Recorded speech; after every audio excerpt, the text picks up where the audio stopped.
Hello विद्यार्थी मित्रांनो, कालच्या लेक्चरमध्ये आपण स्टार्ट केलं होतं की मोल कन्सेप्ट कसे फाइंड आउट करायचे, moles and everything about moles, how to determine it. Okay, आज आपण मोलार व्हॉल्यूम म्हणजे काय ही कन्सेप्ट शिकणार आहोत. सो जस्ट रिव्हिजन, आपण एक छोटी रिव्हिजन करूयात की आपण कालच्या लेक्चरमध्ये काय बघितलं होतं. सगळ्यात सुरुवातीला, any one of you can you please tell me the formula of mole. Mole कसे फाइंड आउट करायचे प्लीज सांगा.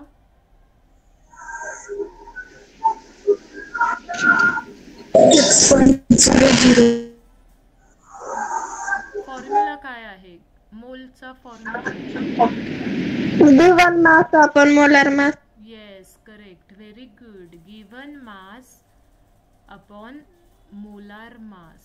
ओके, हा आहे मोलचा फॉर्म्युला.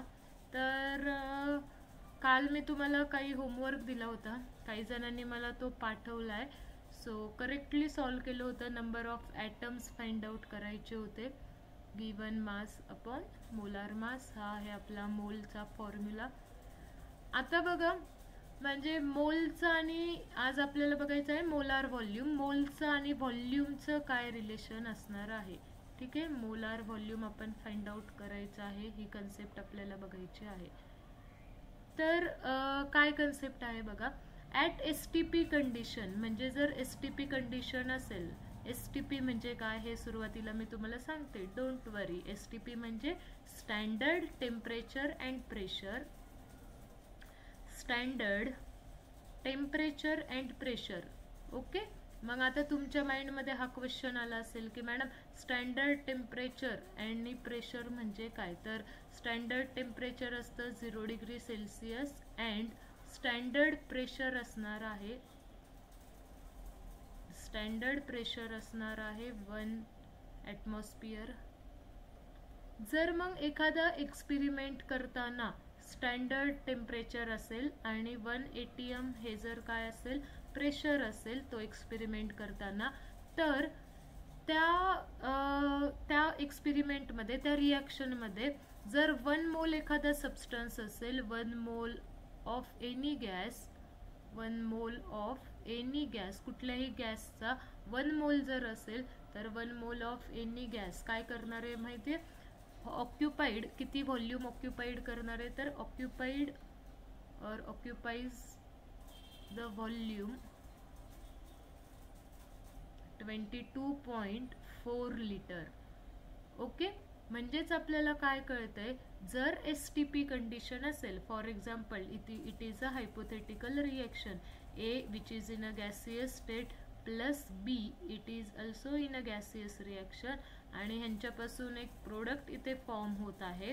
ह्या रिॲक्शनची कंडिशन आहे standard temperature and pressure, that is 0 degree Celsius and 1 ATM pressure जर असेल, तर जर A चे 1 मोल असतील, तर ह्या 1 मोलचं व्हॉल्यूम किती असणार आहे, तर 22.4 लिटर असणार आहे. सिमिलरली बी चे पण 1 मोल आहेत, तर मग बी चं पण व्हॉल्यूम किती असणार आहे, 22.4 लिटर असणार आहे. म्हणजेच एक आपल्याला काय लक्षात येतंय, आपल्याला इथून काय मिळतंय, मोल्स आणि व्हॉल्यूमचं काय कळतंय, आपल्याला रिलेशन फाइंड आउट करता येतंय. कुठलाही सबस्टन्स, कुठलाही गॅस असू द्या, त्याचे जर 1 मोल असतील, तर त्या 1 मोलचं व्हॉल्यूम किती असणार आहे, तर it is always equal to 22.4 litre. Okay, litre हे कसलं युनिट आहे, व्हॉल्यूमचं युनिट आहे. मग व्हॉल्यूम कितीला इक्वल असणार आहे, 22.4 लिटरला. जर तुम्हाला आता DM मध्ये सांगितलं असेल, DM क्यूब मध्ये असेल, तर कशा पद्धतीने मग तुम्ही लिहिणार. रेणुका मॅमने तुम्हाला ह्याच्या आधी पण सांगितलंय काय लिटरचं आणि DM क्यूबचं काय रिलेशन आहे. 1 litre is equal to 1 DM cube, हो की नाही. मग काय होईल, फक्त 1 मोल कुणाच्या इक्वल असणार आहे, तर 22.4 DM क्यूबच्या इक्वल असणार आहे. जर त्यांनी तुम्हाला लिटरमध्ये दिलं तर ठीक आहे, जर त्यांनी तुम्हाला व्हॉल्यूम DM क्यूब मध्ये दिलेला असेल तर तुम्हाला काय कळेल ते पण कळेल. लिटरचंच रिप्लेसमेंट कशाने केली आहे, DM क्यूबने, because 1 litre is equal to 1 DM cube. मग ह्यालाच आपण काय म्हणतो, मोलार व्हॉल्यूम म्हणतो, की एका मोलचं व्हॉल्यूम किती असणार आहे ॲट STP. मग ॲट STP म्हणजे standard temperature and pressure, 1 mole of any gas occupies the volume of 22.4 litre. ठीक आहे, प्लीज सांगा मला, सगळ्यांना कळालंय का रिलेशन कशातलं, मोल आणि व्हॉल्यूम मधलं. Okay, yes ma'am. Yes, okay. आता बघा क्वेश्चन कशा टाईपचा येऊ शकतो ते काय म्हणतील बघा. इन अ रिॲक्शन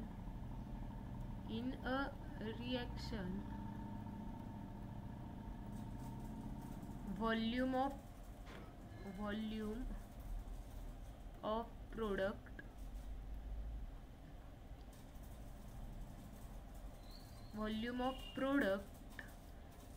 आता त्यांनी काय सांगितलं बघा, एक रिॲक्शन केली आणि त्या रिॲक्शन मध्ये प्रोडक्टचं volume, in a reaction volume of product is 44.8 liter. Then calculate number of moles. Then find out number of moles of product produced. Number of moles of product produced. माझं question लिहून होईपर्यंत तुम्हाला answer कळालेलं पाहिजे. Produce काय असेल बरं, सांगता येईल काय केलंय बघा. इथे सपोज एखादी रिॲक्शन केली असेल आणि ह्या रिॲक्शन केल्यानंतर जो कुठला प्रोडक्ट तयार झाला, बाळांनो एवढं तर तुम्हाला माहित असेल, रिॲक्टंट ॲरोच्या लेफ्ट साईडला लिहितात आणि जिकडे हे हेड असते तिकडे आपण प्रोडक्ट लिहित असतो. रिॲक्टंटचं कन्व्हर्जन कशामध्ये होत असतं, प्रोडक्टमध्ये होत असतं. ठीक आहे ना, हे तर तुम्हाला माहित असेल. मग आता सुरुवातीला रिॲक्टंट घेतले, रिॲक्शन लावली आणि ॲट द एंड इथे किती व्हॉल्यूम प्रोड्यूस झालेलं दिसतंय त्यांना. हे जे व्हॉल्यूम प्रोड्यूस झालं ते व्हॉल्यूम आहे 44.8 लिटर. आणि त्यांनी विचारलंय मग की किती मोल्स तयार झाले असतील. ठीक आहे, इथे आपण कंडिशन लिहूयात ॲट STP. कंडिशन काय आहे, हा जो एक्सपेरिमेंट केलाय तो STP कंडिशनला केलाय, स्टँडर्ड टेम्परेचर अँड प्रेशर ह्या कंडिशनला हा एक्सपेरिमेंट केलाय. मग आपल्याला काय कळतंय, जर 1 मोल असेल तर ते किती व्हॉल्यूम ऑक्युपाय करणार. सिंपल आहे मॅडम, आत्ताच तुम्ही सांगितलं. Yes, correct. 1 मोल occupies 22.4 litre at STP. Okay, so आपल्याला टोटल वॉल्यूम दिलंय 44.8 लीटर. क्या करेंगे, कुछ नहीं मैम, हम क्रॉस मल्टीप्लाई करेंगे. तो क्रॉस मल्टीप्लाई करने के बाद आपके पास आ जाएगा आंसर. क्या मिलेगा आपको, 22.4 into x is equal to आपको मिल जाएगा 44.8. दोनों साइड वॉल्यूम है, दोनों का यूनिट लीटर लीटर कैंसिल हो जाएगा. x इज इक्वल टू क्या आएगा, 44.8 डिवाइड बाय 22.4. तुम्हाला x मिळेल. x आन्सर येणार आहे 2 मोल्स. ओके, आता तुम्ही म्हणताल मॅडम मोल्स कुठून आलं, तर बघा 22.4 हे काय आहे, मोलार व्हॉल्यूम आहे. त्याच्यामुळे त्याचं युनिट काय असतं बघा, एका मोलचं ते व्हॉल्यूम असतं, म्हणजे लिटर पर मोल. एका मोलचं ते काय असतं, व्हॉल्यूम असतं. मग लिटर लिटर कॅन्सल, हा मोल वरती आल्यावर काय होणार, पॉझिटिव्ह. म्हणून मग आपल्याला काय कळालं, आन्सर किती आलंय, x is equal to 2 moles. मग आता आपल्याला दरवेळेस हे असं क्रॉस कॅल्क्युलेशन्स करत वगैरे नाही बसायचं. आपण काय फॉर्म्युला लिहू शकतो, मोल इज इक्वल टू, आता जर तुम्हाला मास नाही दिलं, आता तुम्हाला व्हॉल्यूम दिलेलं असेल तर वरती काय होतं बघा, इथे 44.8 होतं. करेक्ट, सगळ्यांना कळतंय ना. मग 44.8 काय आहे, तर गिवन व्हॉल्यूम आहे. त्या गिवन व्हॉल्यूमला डिवाइड बाय कशाने करतोय आपण, मोलार व्हॉल्यूम. जर तुम्हाला आधीचा फॉर्म्युला आठवत असेल, काय होता आधीचा फॉर्म्युला, गिवन मास. बघा, given mass upon molar mass, हा काय होता तुमचा आधीचा फॉर्म्युला होता. ठीक आहे, आता तुम्हाला मासची इन्फॉर्मेशन नाही दिली, आता तुम्हाला व्हॉल्यूमची इन्फॉर्मेशन दिली आहे. मग काय लिहिणार? गिवन व्हॉल्यूम, तुम्हाला जेवढं व्हॉल्यूम दिलेलं असेल ते गिवन व्हॉल्यूम डिवाइड बाय काय करावं लागणार आता? Anyone can you please tell me कशाने डिवाइड करावं लागणार आता मला? 22. येस, मोलार व्हॉल्यूमने. ठीक आहे, सुरुवातीला मी इथे असे लिहिते, मोलार व्हॉल्यूमने आपल्याला काय करावं लागेल? डिवाइड करावं लागेल. दॅट इज काय आहे? Given volume divide by given volume divide by 22.4 molar व्हॉल्यूमचं युनिट लिटर पर मोल.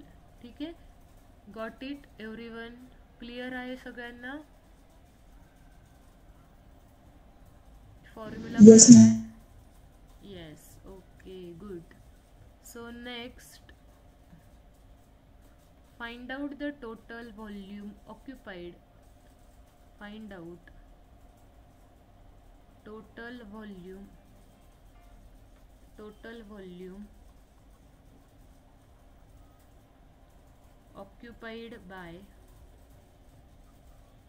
occupied by 5 moles of CO2 gas at STP. ठीक आहे, करताल हा क्वेश्चन येईल करता? काय केलंय बघा आता, मला सांगा, पटकन सांगा. गिवन इन्फॉर्मेशन, कशाची इन्फॉर्मेशन दिली आहे? काय काय दिलंय तुम्हाला? मोल्स दिलेत का? येस, मोल्सची व्हॅल्यू दिली आहे. किती दिली आहे? मोल्सची व्हॅल्यू 5 दिलेली 5 आहे. more. येस, करेक्ट, मोल्सची व्हॅल्यू दिली आहे 5 मोल्स. म्हणजेच आता ह्या क्वेश्चन मध्ये 5 मोल्स गिवन आहे. काय फाइंड आउट करायचंय तुम्हाला? To find out what you have to find out. To find काय फाइंड आउट करायचंय? व्हॉल्यूम त्यांनी विचारलंय. STP कंडिशन दिली आहे का? येस, STP कंडिशन दिलेली आहे. मग कसं फाइंड आउट करणार? इझी आहे. सोल्युशन काय असेल? सोल्युशन मध्ये काय लिहिणार? सोल्युशन मध्ये लिहिणार पहिल्यांदा मोलचा formula. Mole is equal to काय? Given volume. बट आता गिवन व्हॉल्यूम आम्हाला दिलेलं नाहीये, तेच तर आपल्याला काय करायचंय? फाइंड आउट करायचंय. Divide by 22.4 litre per mole. मोलची व्हॅल्यू दिली आहे का? येस, दिली आहे. मग मोलच्या ठिकाणी मोल्स ठेवलं, मोलच्या ठिकाणी 5 मोल्स इंटू काय करावं लागणार? 22.4 लिटर पर मोल. मोल आणि हे पर मोल कॅन्सल होऊन युनिट काय उरणार आहे? Litre. That is your answer of given volume. मग गिवन व्हॉल्यूमचा आन्सर काय येईल? फाइंड आउट करून सांगा. 22 येणार आन्सर. 22.4 इंटू 5 तर 112 लिटर हे तुमचं काय असणार आहे? फायनल आन्सर असणार आहे. 112 litre. It is your given volume किंवा हे तुमचं फायनल व्हॉल्यूमचं आन्सर असणार आहे. कसा केलाय हा क्वेश्चन? सगळ्यांना अंडरस्टूड आहे? एव्हरीवन क्लिअर आहे? Late me no. Yes, ma'am. Yes, okay, ठीक आहे. तर आता ह्याच्यावरचेच आपण काही काही अजून एक्झाम्पल्स बघूयात की ज्याच्यामध्ये थोड्याशा रिॲक्शन्स वगैरे पण इन्व्हॉल्व असतील. आता बघा काय सांगितलंय पुढची रिॲक्शन बघा. Calculate the volume. नेक्स्ट आहे question. Calculate volume in DM cube. कशामध्ये? तर DM क्यूब मध्ये तुम्हाला विचारलेली आहे. ऑक्युपाइड बाय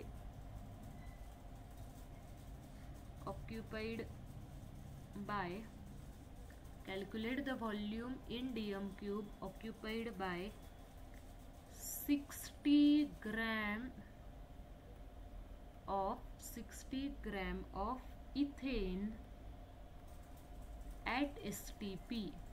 ओके, काय केलंय म्हणजे तुम्हाला आता डायरेक्टली त्यांनी मोल्स पण दिलेले नाही आहेत. सो डोंट वरी, सॅड व्हायचं नाही आहे. जरी आपल्याला डायरेक्टली मोल्स दिलेले नाही आहेत तरी आपल्याला ते मोल्स फाइंड आउट आता करता येतात. सुरुवातीला एकदम रिलॅक्स राहून क्वेश्चन समजून घ्यायचा. क्वेश्चनमध्ये काय सांगितलंय बघा, तुम्हाला व्हॉल्यूम फाइंड आउट करायला लावलंय, ते पण डीएम क्यूबमध्ये. DM cube and litre both are the same things, so no need to any कन्व्हर्जनची इथं काहीच गरज नाही आहे. जसं आपण हे वाचलं की आपल्याला व्हॉल्यूम फाइंड आउट करायचं आहे, आपल्या डोक्यात एकच गोष्ट आली पाहिजे आणि ती म्हणजे कोणती, व्हॉल्यूमचं आणि नंबर ऑफ मोल्सचं रिलेशन आहे. म्हणजेच जर मला व्हॉल्यूम फाइंड आउट करायचं असेल तर मला काय माहीत असणं गरजेचं आहे, व्हॉल्यूम फाइंड आउट करण्यासाठी मोल्स फाइंड आउट करणं गरजेचं आहे. कारण मोल्स आणि व्हॉल्यूमचं काय रिलेशन आहे दोघांचं. ओके, ठीक आहे. मग आपल्याला म्हणजे बॉलिवूडमधले लोक वगैरे सगळ्यांचे रिलेशन्स कुणाचे कुणासोबत आहेत काय, हे सगळे थिंग्स आपल्याला कशा माहीत असतात ना, थोडा त्याच्यात आपल्याला जास्त इंटरेस्ट असतो. बट त्या सगळ्या गोष्टींमधला इंटरेस्ट कमी करायचा आहे, because that is a no use. काही यूज नाही आहे त्या सगळ्या इन्फॉर्मेशनचा, गोष्टींचा. आपल्याला हे आपले युनिट कन्व्हर्जन्स, आपले फॉर्म्युले, ह्यांचे रिलेशन्स माहीत असले पाहिजे. That is our main work. So आपल्याला कळालं आहे की मोल फाइंड आउट करायचे आहेत. सगळ्यात सुरुवातीला गिवनमध्ये आपण लिहूयात. गिवनमध्ये काय लिहिणार, इन्फॉर्मेशन कशामध्ये दिली आहे, बोला पटकन. कशामध्ये इन्फॉर्मेशन दिली आहे, ग्रॅम्स. ग्रॅम्समध्ये. किती दिले तर 60 ग्रॅम आपल्याला दिलेले आहेत. टू फाइंड, काय फाइंड आउट करायचं आहे आपल्याला, काय फाइंड आउट करायचं आहे आपल्याला, व्हॉल्यूम. हां, मोल्स आपल्याला तर ह्या क्वेश्चनचा पार्ट आहे त्याच्यामुळे फाइंड आउट करावं लागणार आहे. मेन एम आपल्याला क्वेश्चनमध्ये व्हॉल्यूम फाइंड आउट करायला लावलंय. आता आपल्याला एवढं कळालंय की ग्रॅमवरून डायरेक्टली आपल्याला व्हॉल्यूम फाइंड आउट नाही करता येते. म्हणजे बघा इथे अजून एक आपण प्रॉपर्टी जस्ट डिस्कस करूयात. ग्रॅमवरून व्हॉल्यूम तेव्हाच फाइंड आउट करता येईल जर मला डेन्सिटी माहीत असेल तर. ठीक आहे, कारण डेन्सिटीचं आणि व्हॉल्यूम, मास अपॉन व्हॉल्यूम हा जो रेशो असतो तो काय असतो, डेन्सिटी असतो. मग मास दिलंय, डेन्सिटी जर दिली असती तर व्हॉल्यूम फाइंड आउट करता आलं असतं. पण आता इथे डेन्सिटी पण नाही दिलेली, त्याच्यामुळे हा तर फॉर्म्युला जो की तुमच्या म्हणजे खूप पार्ट असेल, स्कूल लेवलला तुम्ही खूप हा यूज केलेला असेल, पण हा फॉर्म्युला इथे यूज होणार नाही. आता इथे यूज होणार आहे मोलार व्हॉल्यूमची कन्सेप्ट. 1 मोल असेल तर 22.4 लिटर व्हॉल्यूम ऑक्युपाय करणार आहे. मग सगळ्यात सुरुवातीला आपल्याला काय फाइंड आउट करावे लागतील, मोल्स फाइंड आउट करावे लागतील. आणि मोल्सचा फॉर्म्युला तुम्हाला माहिती आहे, गिवन मास अपॉन मोलार मास. मग सगळ्यात सुरुवातीला मोलार मास फाइंड आउट करावं लागणार आहे, कारण ह्या लोकांनी तुम्हाला बघा मोलार मास सुद्धा दिलेलं नाहीये. ठीक आहे, क्वेश्चनमध्ये मोलार मास दिलंय का, नो, नाही दिलेलं नाहीये. मग आपल्याला सगळ्यात सुरुवातीला मोलार मास एकदा बघावं लागेल. इथेन, तुमच्यापैकी कुणी मला इथेनचा फॉर्म्युला सांगू शकेल का, काय असतो इथेनचा फॉर्म्युला? कारण फॉर्म्युला जर माहित असेल तरच आपण मोलार मास फाइंड आउट करू शकतो. काय फॉर्म्युला इथेनचा बघा, लक्ष द्या. जर माहित नसेल तर इथ हा जो शब्द आहे, हा शब्द काय रिप्रेझेंट करतो, it is your root word. Yes, correct, C2H6. Hello hello hello. हा, हॅलो. कुणाला जर काही प्रॉब्लेम असेल तर सांगा, अदरवाईज नो डिस्टर्बन्स प्लीज. फक्त तुम्ही आन्सर सांगण्यासाठी तुमचा माईक यूज करू शकता. ओके, अदरवाईज तुमचा माईक बंद ठेवा.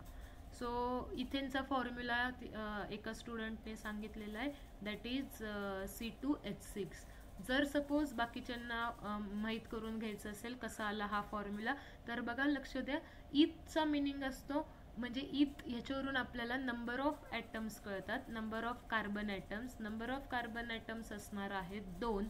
आणि ANE हा जो वर्ड आहे, ANE वरून आपल्याला लक्षात येत असतं कार्बन कार्बनमध्ये काय असणार आहे, तर सिंगल बॉन्ड असणार आहे. ठीक आहे, मग आपल्याला एवढं तर कळालं इथेनमध्ये 2च कार्बन आहेत. कुठले 2 कार्बन आहेत, मग आपण त्यांना कुठल्या पद्धतीने अरेंज करणार, ह्या पद्धतीने अरेंज केलं. ठीक आहे, 2 कार्बनमध्ये बॉन्ड कुठला असणार आहे, सिंगल बॉन्ड. ठीक आहे, मग आपण हा सिंगल बॉन्ड दाखवलेला आहे.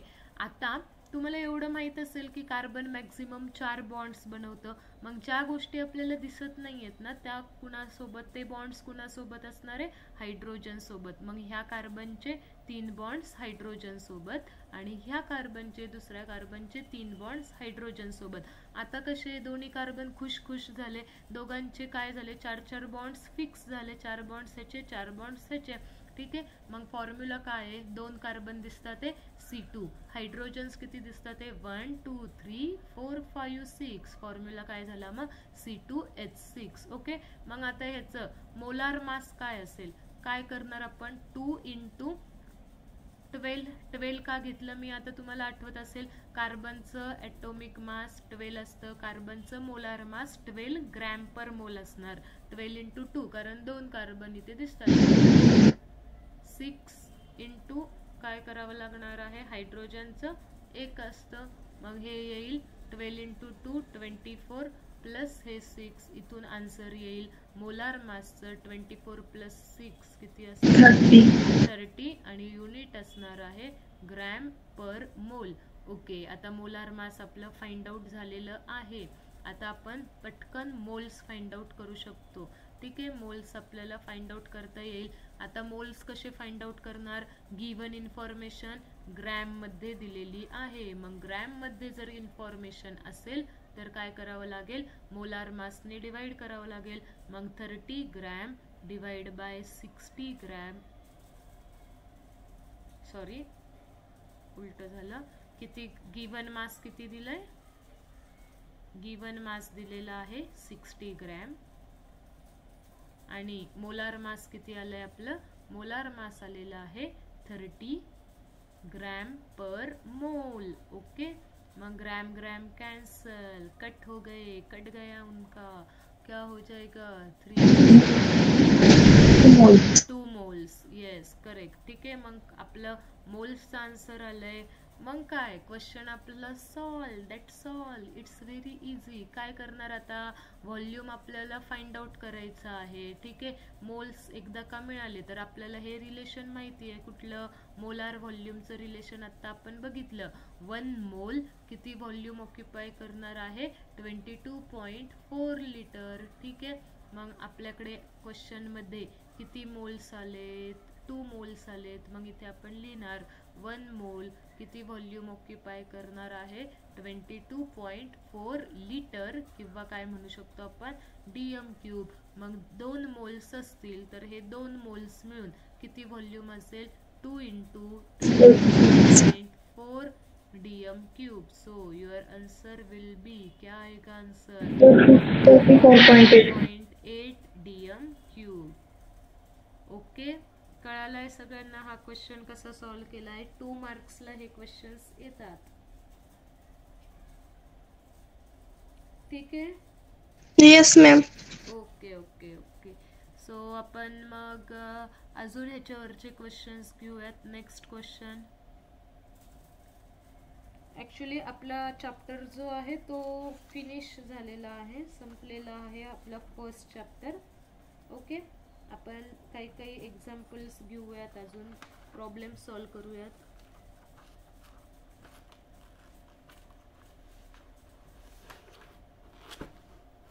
नेक्स्ट आहे बघा पुढचा question, find out the, I think question number 3,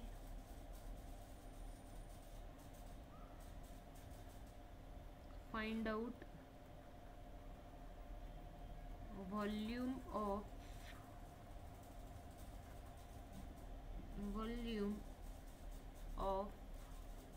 1.6 gram of oxygen gas.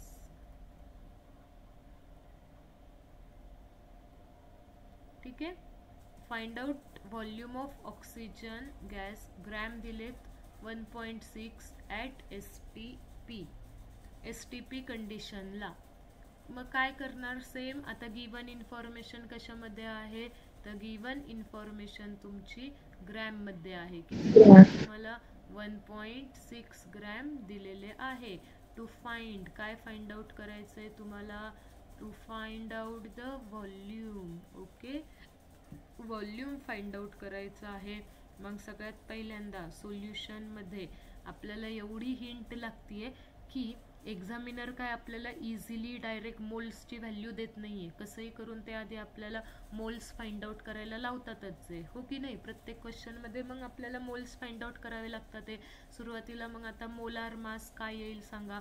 Oxygen गॅसचा फॉर्म्युला काय असतो. ऑक्सिजन गॅसचा formula molar mass. Oxygen gas म्हणजे काय रे. ऑक्सिजन गॅस फक्त O नी रिप्रेझेंट करतो का O2 नी रिप्रेझेंट करतो का O3. काय वाटतंय. O2. येस, ऑक्सिजन गॅसचा फॉर्म्युला काय आहे. O2 आहे. सो मग आपल्याला काय करायचं आहे आता. मोलार मास फाइंड आउट करायचंय. O2 आहे. एक ऑक्सिजन असेल तर 16 किती ऑक्सिजन आहेत 2. मग 16 + 16 32. युनिट काय असणार आहे फक्त ग्रॅम पर मोल हे युनिट असणार आहे. ओके, मग आता मोलार मास आता आपल्याला माहित झालंय 1.6 काय दिलंय. गिवन इन्फॉर्मेशन ग्रॅम मध्ये दिलेली आहे. मोल्स क्या आएगा मोल्स का आंसर. कुछ नहीं मैम, गिवन मास दिया है 1.6 आणि मोलार मास दिलेलं आहे 32 ग्राम पर मोल. ओके, क्या करना पड़ेगा. अब इस कैलकुलेशंस को कैसे सॉल्व करोगे. देखा बघा प्रत्येकाच्या वेगवेगळ्या मेथड्स असतात. आता मी काय करेल बघा, माझी मेथड 1.6 लाच मी कसं लिहू शकते बघा. 16 × 10⁻⁻1 लिहिल डिवाइड बाय 32. ठीक आहे, मग मला इथून काय मिळेल 16/32 म्हणजेच 1/2. 16 × 16 16 दुने 32 आणि 1/2 म्हणजेच त्या रेशोचा आन्सर येणार आहे 0.5 × 10⁻⁻1. ओके, मग 0.5 × 10⁻⁻1 ज्यावेळेस ही पॉवर निगेटिव्ह असेल त्यावेळेस डेसिमल पॉइंट काय करायचं आहे पाठीमागं तुम्हाला अजून शिफ्ट करावा लागणार आहे. मग ह्याला पुन्हा 10 ने डिवाइड केला आन्सर काय येईल मग 0.05. हे तुमचं फायनल मोलचा आन्सर असणार आहे. ओके, काय केलंय कळालंय. 16 16 1 जा 16 16 2 जा 2. ह्या इथं 2 येणार 1/2 म्हणजेच 0.5 × 10⁻⁻1. डेसिमल पॉइंट जर तुम्ही पुढे शिफ्ट केला तर 10 ची पॉवर मल्टिप्लिकेशन मध्ये निगेटिव्ह ठेवायची आहे. ठीक आहे, आता इथे डेसिमल पॉइंट मी पाठीमागं घेऊन गेले का तर मला ही 10 ची पॉवर काढून टाकायची होती. मोल्सचं आन्सर आलंय तुमचं. येस, आता तुम्हाला काय करायचंय व्हॉल्यूम फाइंड आउट करायचं आहे. व्हॉल्यूमचा फॉर्म्युला काय बनेल मग सोप्पा आहे. मोल इंटू मोलार व्हॉल्यूम हा फॉर्म्युला बनेल. कुठून आला मॅडम हा फॉर्म्युला. अरे बाळांनो हे बघा, आपण मोल्स कसे फाइंड आउट करतो. Given volume divide by molar volume. इथं काय लिहित होते मी molar volume that is 22.4. Given volume आपल्याला फाइंड आउट करायचंय. ये तो हमारा क्वेश्चन मार्क है. ठीक आहे, मग गिवन व्हॉल्यूम काय तयार होईल. Given volume is equal to mole into 22.4. तोच फॉर्म्युला मी काय केलाय लिहिलेला आहे. ठीक आहे, मग आता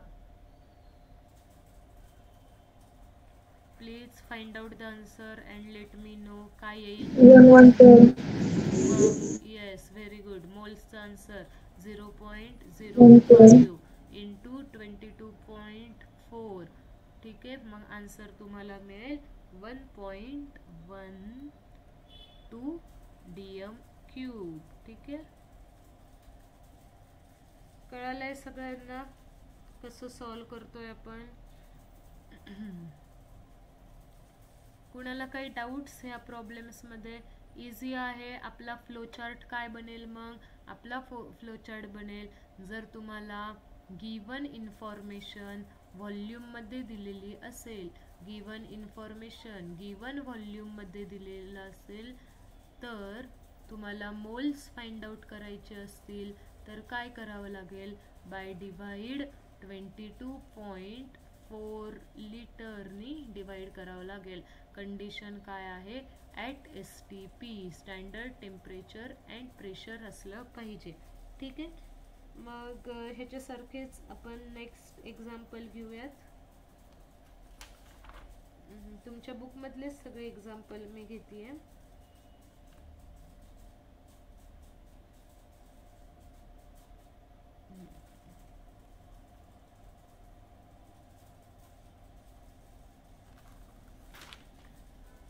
नेक्स्ट क्वेश्चन आहे, आता मोलार व्हॉल्यूमवर नाही आहे, थोडा डिफरंट क्वेश्चन आहे. Question number 4.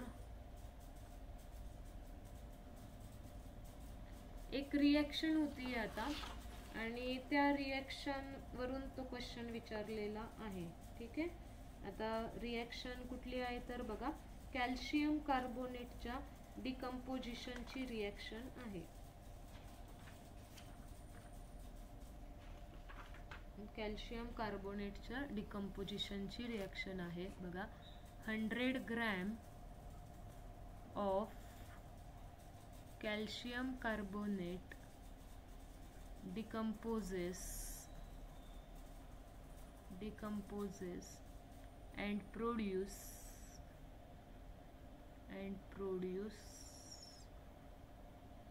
CO2 and CO2 and calcium oxide. Find out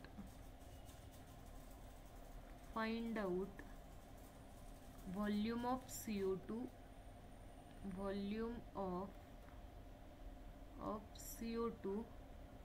produced. ठीक आहे. सगळ्यांना रिॲक्शन कळाली आहे का? बघा काय होतंय की एक रिॲक्शन करतोय आपण, कॅल्शियम कार्बोनेटच्या डिकम्पोजिशनची रिॲक्शन करतोय. ठीक आहे. कॅल्शियम कार्बोनेट डिकम्पोज होतोय. सगळ्यात सुरुवातीला कॅल्शियम कार्बोनेट डिकम्पोज होणं, डिकम्पोजिशन रिॲक्शन म्हणजे काय बरं? What is mean by decomposition reaction? Any one of you know the meaning of decomposition reaction? माहिती आहे कुणाला? बघा, डिकम्पोजिशन रिॲक्शन मध्ये काय होतं, एक रिॲक्टंट असतो, त्या रिॲक्टंट पासून 2 प्रोडक्ट्स तयार होतात आणि ते प्रोडक्ट्स कसे असणार आहेत तर त्या रिॲक्टंटचे कन्स्टिट्युएंट पार्ट असणार आहेत. म्हणजेच त्या रिॲक्टंटच्याच एलिमेंट पासून एक वेगळे किती प्रोडक्ट्स तयार होणार आहेत? 2 प्रोडक्ट्स तयार होणार आहेत. या रिॲक्शनला आपण डिकम्पोजिशन रिॲक्शन म्हणत असतो. मग जर कॅल्शियम कार्बोनेटचं डिकम्पोजिशन झालं तर काय प्रोड्यूस होतंय? त्यांनी सांगितलंय CO2 आणि कॅल्शियम ऑक्साईड. मला सांगा, कॅल्शियम कार्बोनेट जर रिॲक्शन लिहायची असेल तर ह्या ॲरोच्या लेफ्ट साईडला लिहू का इकडे राईट साईडला कॅल्शियम कार्बोनेट लिहू? लेफ्ट साइडला. येस, कॅल्शियम कार्बोनेट काय आहे? रिॲक्टंट आहे. मग कॅल्शियम कार्बोनेटचं ह्या रिॲक्टंटचं काय होतंय? डिकम्पोजिशन होतंय. डिकम्पोजिशन झाल्यावर कन्व्हर्जन कशामध्ये होतंय? कॅल्शियम ऑक्साईड आणि CO2 मध्ये होतंय. ठीक आहे. इथे कंडिशन दिली आहे ॲट STP समजा. ठीक आहे. आता आपल्याला CO2 चं व्हॉल्यूम विचारलेलं आहे. Find out the volume of CO2. मग एवढं तर कळतं, CO2 चं व्हॉल्यूम फाइंड आउट करायचं आहे. ह्याच्यासाठी आधी CO2 चे मोल्स कळाले पाहिजे. जर CO2 चे मोल्स कळाले तर काय करता येईल आपल्याला? व्हॉल्यूम फाइंड आउट करता येईल. मोल्सला मल्टिप्लाय करणार मोलार व्हॉल्यूमनी. पण आता त्यांनी तुम्हाला CO2 चे मोल्स पण दिलेले नाहीयेत. मग अशा वेळेस काय करायचं बघा, सुरुवातीला रिॲक्शन लिहिली, त्याच्यानंतर फर्स्ट स्टेप काय असते बघा, रिॲक्शन राईट डाऊन करायची. त्याच्यानंतर सेकंड स्टेप काय करायची? रिॲक्शन बॅलन्स करायची. रिॲक्शन बॅलन्स आहे का नाही ते चेक करायचं. मग मला सांगा, इकडे रिॲक्टंट साईडला इथे कॅल्शियमचा एक ॲटम दिसतोय, इकडे प्रोडक्ट साईडला कॅल्शियमचा एक ॲटम, रिॲक्टंट साईडला एक कार्बन, प्रोडक्ट साईडला पण एक कार्बन, रिॲक्टंट साईडला 3 ऑक्सिजन, प्रोडक्ट साईडला इथे 1 ऑक्सिजन आणि इथे 2. सो अशा प्रकारे number of atoms wise reaction balance आहे. मग रिॲक्शन बॅलन्स असेल तर आता आपल्याला चेक करायचं की आपल्याला इन्फॉर्मेशन कुणाची दिली आहे. तर मग गिवन इन्फॉर्मेशन आपल्याला कुणाची दिली आहे तर कॅल्शियम कार्बोनेटची दिली आहे. कॅल्शियम कार्बोनेट किती दिलंय तर 100 ग्रॅम दिलेलं आहे. मला एवढं कळतंय की इथे जर कॅल्शियम कार्बोनेटच्या इथे पुढे काही जो नंबर लिहिलेला नसतो तो म्हणजे काय असतो तर 1 मोल असतो. मी तुम्हाला ह्याच्या आधी पण एकदा पाठीमागच्या लेक्चरमध्ये सांगितलंय. इथे काय आहे कॅल्शियम कार्बोनेटचा 1 मोल आहे. जर हा कॅल्शियम कार्बोनेटचा 1 मोल काय झाला डिकम्पोज झाला तर किती कॅल्शियम ऑक्साईड तयार होतंय 1 मोल ऑफ कॅल्शियम ऑक्साईड तयार होतंय आणि किती CO2 गॅस प्रोड्यूस होणार आहे 1 मोल CO2 गॅस प्रोड्यूस होणार आहे. कारण सगळ्यांमधला रेशो कसा आहे 1:1:1 आहे. ठीक आहे. इथे जर 1 मोल असेल कुणाचे कॅल्शियम कार्बोनेटचे तर हे 1 मोल काय प्रोड्यूस करणार आहे 1 मोल कॅल्शियम ऑक्साईड प्रोड्यूस करणार आहे आणि 1 मोल कार्बन डायऑक्साईड प्रोड्यूस करणार आहे. जर ही स्टँडर्ड बॅलन्स रिॲक्शन वरून आपल्याला हे लक्षात येत असेल तर मला सांगा जर तुम्हाला कॅल्शियम कार्बोनेटचे ग्रॅम दिलेत तर तुम्ही कॅल्शियम कार्बोनेटचे जर मोल्स फाइंड आउट केले एकदा का तुम्हाला कॅल्शियम कार्बोनेटचे मोल्स कळाले तर तुम्हाला CO2 चे पण मोल्स कळतील. कारण जेवढे कॅल्शियम कार्बोनेटचे मोल्स आहेत तेवढेच कुणाचे मोल्स आहेत CO2 चे सुद्धा. कळतंय सगळ्यांना माझ्यापर्यंत सोबत आहात सगळे. Give me response. It is little bit lengthy concept थोडी वेगळी कन्सेप्ट आहे ही. साधं सोपं आहे. आपल्याला रिॲक्शन लिहावी लागणार आहे. एका रिॲक्शनवर बेस्ड क्वेश्चन आहे. रिॲक्शन बॅलन्स करून घेतली. बॅलन्स रिॲक्शन वरून हे जे नंबर्स असतात स्टायकिओमेट्रिक कोइफिशियंट्स म्हणतात त्याला त्याच्यावरून आपल्याला मोल्सचं रिलेशन कळतं. सगळ्यांच्या मोल्सचं रिलेशन 1:1:1 आहे. जर कॅल्शियम कार्बोनेटचा 1 मोल आला तर तो 1 मोल 1 मोल CO2 प्रोड्यूस करेल आणि एका मोलचं CO2चं व्हॉल्यूम असणार आहे 22.4 लिटर. ओके. CO2 चे मोल्स आपल्याला फाइंड आउट करावे लागतात. मग आता आपल्याला कॅल्शियम कार्बोनेटची इन्फॉर्मेशन दिलती. कॅल्शियम कार्बोनेटच्या इन्फॉर्मेशन वरून मग आपण CO2 चे मोल्स फाइंड आउट करूयात. ठीक आहे. मोल्स ऑफ CO2 आता 100 ग्रॅम. ठीक आहे. मोलार मास फाइंड आउट करावं लागेल. Molar mass of calcium carbonate. मग बघा एकदा कॅल्क्युलेट करून 100 ग्रॅम कॅल्शियम कार्बोनेटचं मोलार मास मी इकडे साईडला लिहिते. मोलार मास कसं फाइंड आउट करते बघा. कॅल्शियमचं कॉन्ट्रीब्युशन असतं 40 ग्रॅम पर मोल. ग्रॅम पर मोल. त्याच्यानंतर कार्बन एक आहे त्याचं कॉन्ट्रीब्युशन जाईल 12 ग्रॅम पर मोल आणि 3 ऑक्सिजन मिळून कॉन्ट्रीब्युशन किती होईल 16 × 16 + 16 + 16 किती जाईल ते 48. आणि ही जर तुम्ही ॲडिशन केली तर ही ॲडिशन किती येणार आहे 100 ग्रॅम पर मोल. आली आहे का 100 ग्रॅम पर मोल. येस. 8 + 2 10. ठीक आहे. 4 + 4 8 + 1 अँड इथला एक 1 10. ठीक आहे. 100 ॲडिशन आलेली आहे. मग आपल्याला मोलार मास काय कळालं कॅल्शियम कार्बोनेटचं पण 100 ग्रॅम पर मोल आहे. मग आपलं काय ग्रॅम ग्रॅम कॅन्सल 100 100 कॅन्सल. किती आले मोल्सचा आन्सर. येस. मोल्सचा आन्सर आलाय 1 मोल. मग आपल्याला कळलं ह्या रिॲक्शनमध्ये कॅल्शियम कार्बोनेट जर 1 मोल घेतला असेल तर हा 1 मोल किती CO2 प्रोड्यूस करणार आहे 1 मोलच CO2 प्रोड्यूस करणार आहे.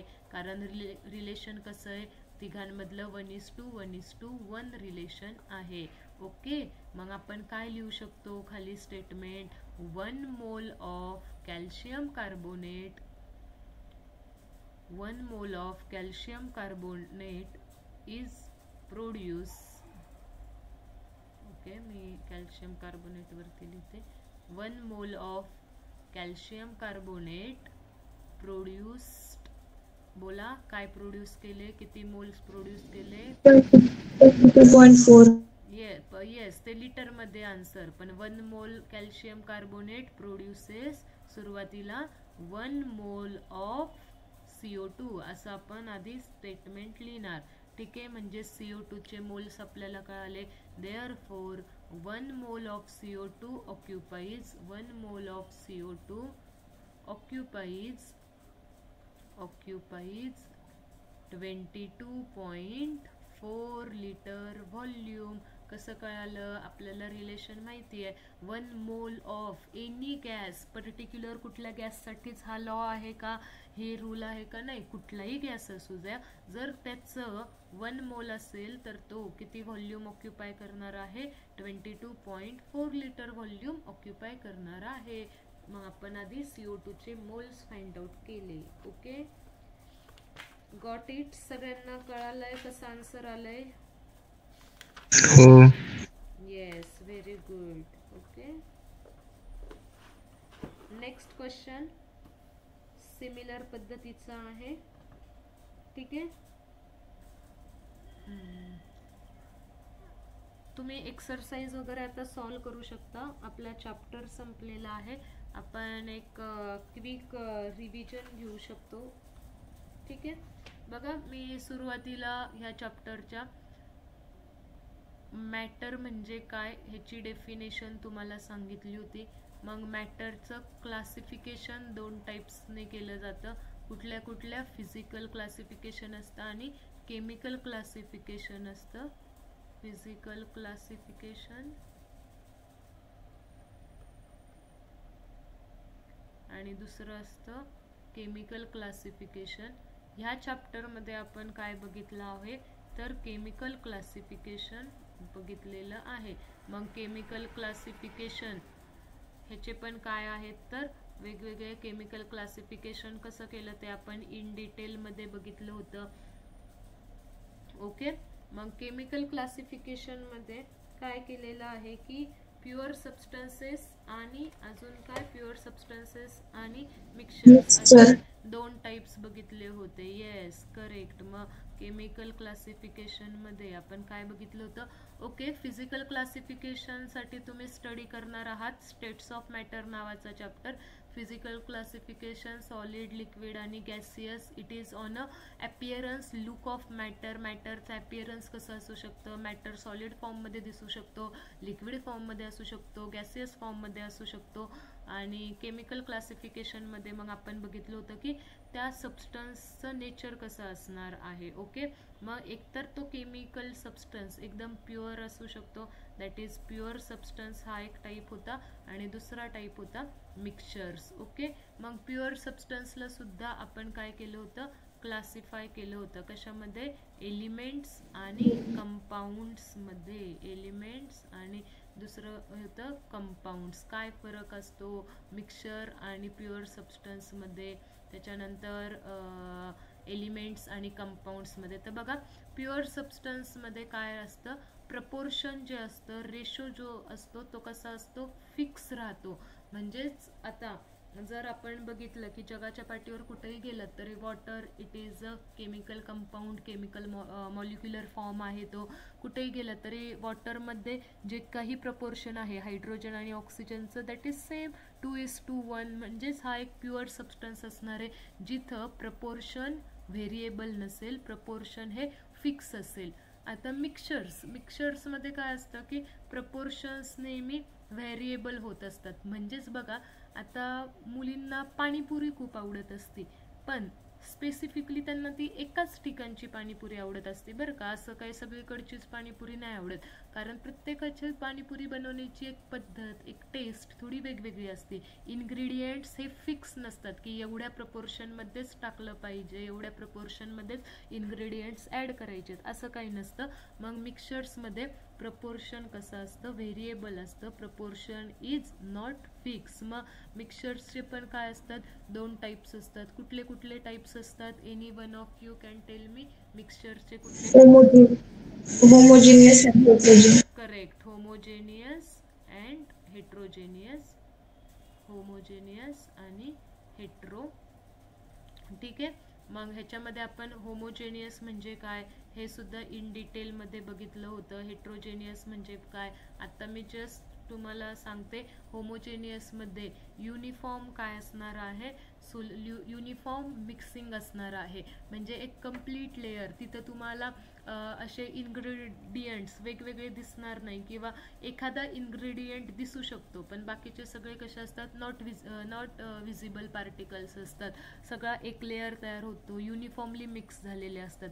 हेट्रोजेनियसमध्ये युनिफॉर्मली मिक्सिंग नसतं. ठीक आहे. त्याच्यानंतर एलिमेंट्स आणि कंपाऊंड्समध्ये आपण बघितलं होतं की एलिमेंट्सला आपण सिम्पलर ब्रेकडाऊन करू शकत नाही, सिम्पलर फॉर्ममध्ये आपण ब्रेकडाऊन करू शकत नाही. कंपाऊंड्सला आपण सिम्पलर फॉर्ममध्ये ब्रेकडाऊन करू शकतो.